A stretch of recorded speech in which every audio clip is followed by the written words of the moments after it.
नमस्कार दोस्तों, target with PS Parihar channel में आपका स्वागत है। सुबह की इस वीडियो में ऐसी सूचनाएं होती हैं जो विभिन्न समाचार पत्रों पर छाई हुई होती हैं और विद्यार्थियों के लिए आवश्यक होती हैं।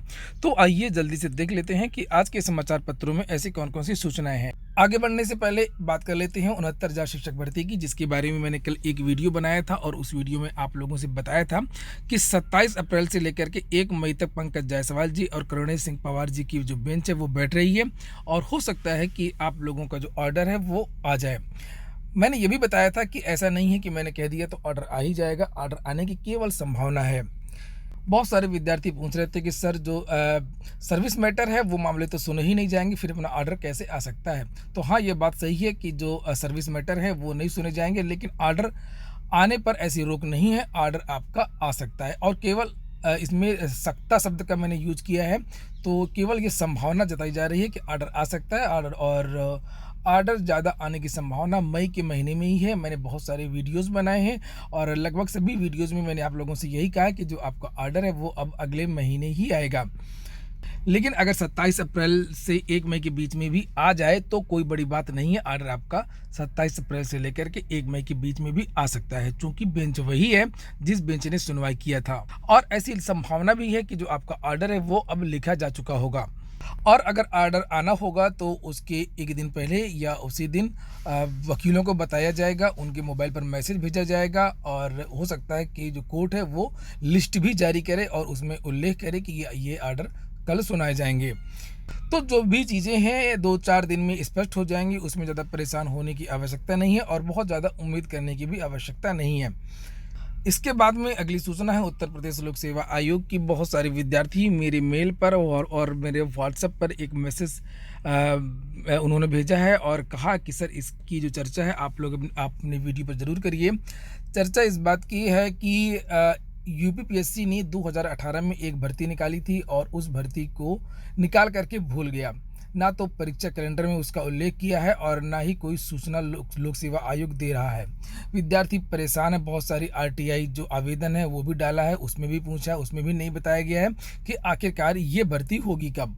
चाहे प्रभात कुमार आ जाए या कोई भी चेयरमैन आ जाए, लोक सेवा आयोग की अपनी एक अलग कार्य प्रणाली है, वो उसी के अनुसार कार्य करता है।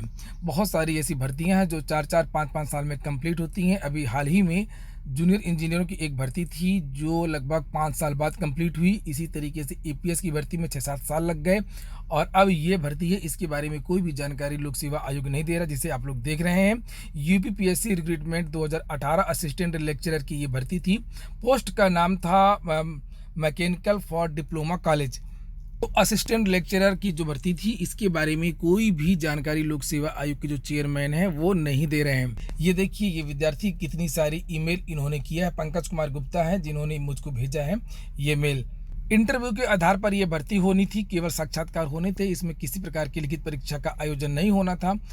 तो लोक सेवा आयोग को जो भी है मामला क्लियर करना चाहिए कि आखिरकार ये भर्ती भर ली गई है, अंदर से भर ली गई है, या इस भर्ती को निरस्त कर दिया गया है, या भविष्य में इसकी जो है साक्षात्कार होंगे, या इस भर्ती को निरस्त की परीक्षा के बाद। अगली सूचना है एसएससी की परीक्षाओं की।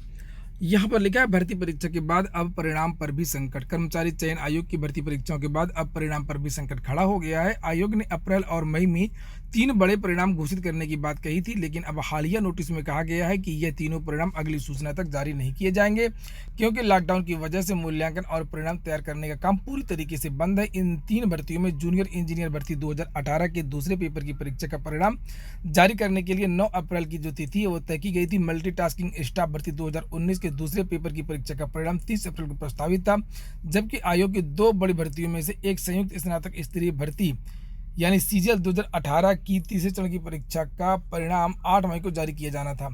आयोग की ओर से जारी सूचना में कहा गया कि इन भर्तियों के परिणाम जारी करने की तिथि के बाद में घोषित होगी। तो फिलहाल अब इन जो परिणामों को रोक दिया गया, इसके बारे में तो मैंने कल ही एक वीडियो बनाया था और आप लोगों से बताया था कि एसएससी ने एक नोटिस जारी किया है और कहा कि अब इन जो परीक्षाओं का परिणाम है उसकी सूचना आगे दी जाएगी और फिलहाल इनका जो परिणाम है वो अभी नहीं आएगा।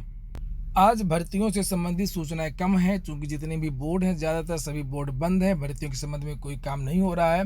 सरकार भी है वो कोविड-19 को कंट्रोल करने में लगी हुई है। और यहाँ पर लिखा कि फर्स्ट डिवीज़न वाले सामान्य वर्ग के छात्र ही होंगे छात्रवृत्ति के छात्रवृत्ति योजना में आवेदन के हकदार। उत्तर प्रदेश में अब प्रथम श्रेणी में पास होने वाले सामान्य वर्ग के विद्यार्थी ही छात्रवृत्ति एवं शुल्क प्रतिपूर्ति योजना में आवेदन के हकदार होंगे। इसके लिए संबंधित नियमावली में संशोधन का प्रस्ताव शासन को भेज दिया है।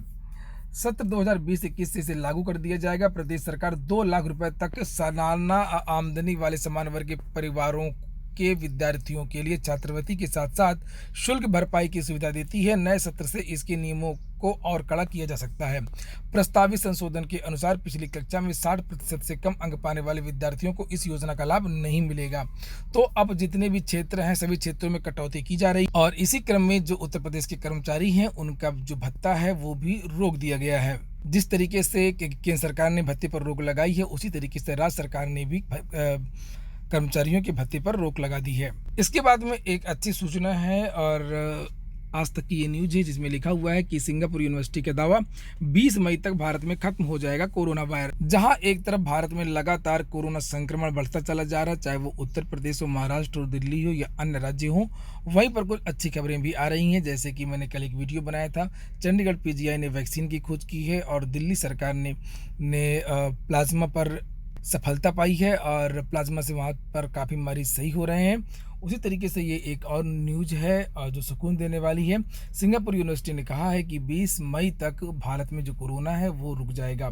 यहाँ पर लिखा SUTD ने दुनिया के संदिग्ध संक्रमित और स्वास्थ्य मरीजों के मॉडल का किया विश्लेषण।